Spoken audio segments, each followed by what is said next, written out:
सोलापूर महानगरपालिकेच्या मिळकतदारांना पालिका प्रशासनाकडून कर पावती दिली जाते. त्या कर पावतीवर मल निस्सारण कर अर्थात युजर्स चार्जेस वसूल केले जातात. ते का आणि कशासाठी?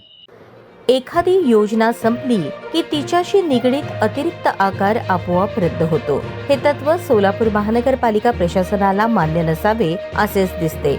1999-2000च्या दरम्यान शहरातील अंतर्गत रस्ते बांधण्यासाठी वाहन चालकांकडून पेट्रोलवर 1 रुपया सेस लावण्यात आला होता. रस्ते झाले, निधी उभारला गेला आणि सेस रद्द झाला, हे योग्यच होते. परंतु त्याच न्यायाने 2010-11 मध्ये अमृत योजनेसाठी लागू करण्यात आलेले युजर्स चार्जेस मात्र आजतागायत सुरूच आहेत. योजना संपली, कामे संपली, पण मिळकतदारांच्या खिशातून पैसे उकळणे थांबलेले नाही.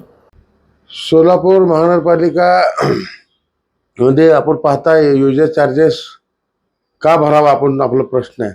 खरं तर सोलापूर महानगरपालिका वास्तविकता म्हणजे विकास करण्यासाठी हातवाडमध्ये ड्रेनेज लाईन मोठ्या प्रमाणात घालण्यासाठी या आपलं शेअर ऑफ कॉन्ट्रीब्युशन म्हणून महानगरपालिकेचे 10% आणि राज्य शासनाचे 90% अशी लोक सहभागातून पैसा उभा करण्यासाठी युजर चार्जेस 10% प्रमाणे तेव्हापासून लागू करण्यात आलेली आहे. जवळपास मी पाहतो जवळपास 15 ते 18 वर्ष होत आलेले ह्या युजर चार्ज आपण लोकांकडून आपण वसूल केली जाते.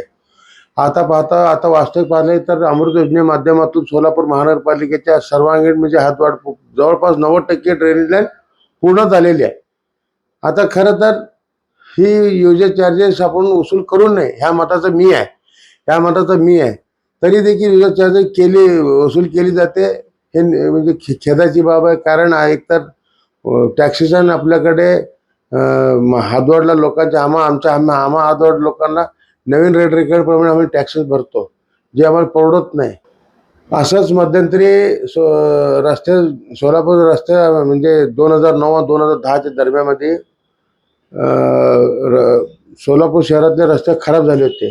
पेट्रोलवर 1 रुपयाचा सेस म्हणून आपण कर घेत होतो. त्या सेस रूपाने अनेक करोडो रुपये आपण महानगरपालिकेने घेतले. त्यामध्ये अनेक रस्ते त्यांनी नियमित म्हणजे दुरुस्ती करून चांगले नव्याने केलेत. तदनंतर ती योजना बंद पडली.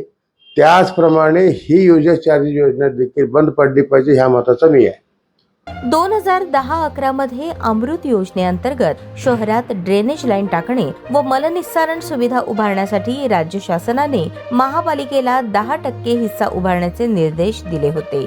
त्यासाठी मिळकतदारांकडून युजर्स चार्जेसच्या नावाखाली कर वसुली सुरू झाली, जी आजही सुरूच आहे. 2010 ते 2026 या 16 वर्षांच्या कालावधीत पालिका प्रशासनाने या माध्यमातून तब्बल 480 ते 500 कोटी रुपये सोलापूरकरांच्या खिशातून काढून घेतले आहेत. विशेष म्हणजे पालिकेच्या सर्वसाधारण सभेने युजर चार्जेस रद्द करावेत असा ठराव पारित केला होता. मागील सभागृहातील पदाधिकाऱ्यांनीही मिळकतदारांवर अतिरिक्त आर्थिक भार टाकू नये असे स्पष्टपणे सांगत हरकत नोंदवली होती. विद्यमान भाजप पदाधिकाऱ्यांनीही जाहीरपणे आश्वासन दिले होते की शहरातील मिळकतदारांना अतिरिक्त कर सहन करावा लागणार नाही. परंतु या सर्व आश्वासनांची आणि ठरावाची किंमत शून्य ठरली. कारण आजही प्रत्येक मिळकतदाराकडून 600 रुपये युजर्स चार्जेस वसूल केले जात आहेत. नगरोत्थान योजनेसाठी महानगरपालिकेचा 30% सहभाग आणि राज्य शासनाचा 70% सहभाग आहे. ऑलरेडी त्याला शेअर ऑफ कॉन्ट्रीब्युशन त्याच्या अधोरेखित आहे. पुन्हा हे युजर्स कशाला घेता? ह्या युजर चार्जेस बघा तुम्ही 600 रुपये प्रमाणे घनकचऱ्याला वापरले घेता. त्याने आम्ही मोठ्या प्रमाणामध्ये जवळपास एक हातवाडच्या नागरिकाला 1000 रुपयाच्या घरामध्ये युजर चार्जेस लागू होते. साहेब, हे न परवडणारे आहे. एकीकडे 3000 रुपये टॅक्स होतो आणि 1000 रुपये युजर चार्जेस लागलं जात आहे.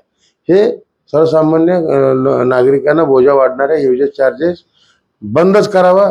परवा देखील पार्टी मीटिंगमध्ये आम्ही महापौरांना सभागृह नेत्यांना विनंती केली, युजर चार्जेस आपण बंद केली पाहिजे, पूर्णपणे बंद केली पाहिजे. त्यांनी मूक सहमती दर्शवली. ते आम्हाला त्यावेळेला करतो म्हणले.